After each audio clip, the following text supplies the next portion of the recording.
For a $3 million hypercar prototype with an experimental aerodynamics package, it's not enough to test on a regular road. So when performance vehicle maker Hennessy set out to prove its latest development, it went with the king of all practice strips, the 15,000-foot Space Shuttle runway at the Kennedy Space Center.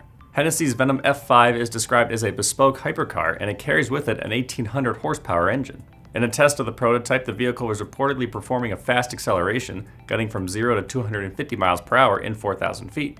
But that's when things took a turn, according to Hennessy Performance CEO John Hennessy, who said in an Instagram post that the Venom suddenly lost downforce, causing a loss of control where the vehicle flipped. Motor Trend speculated that the problem was likely with the aerodynamics package itself, saying that's how a high-speed vehicle would typically lose downforce, though nobody with Hennessy has confirmed that theory. The good news is that the test car's driver was able to walk away from the accident. It seems the only damage outside of the vehicle itself was to the runway. Reports say that the auto company was hit with a bill for $700 for nominal damage and cleanup of hydraulic fluid. Hennessy thanked his engineers for building, quote, an incredibly strong vehicle. I'm Nolan Beilstein, this is Manufacturing Now.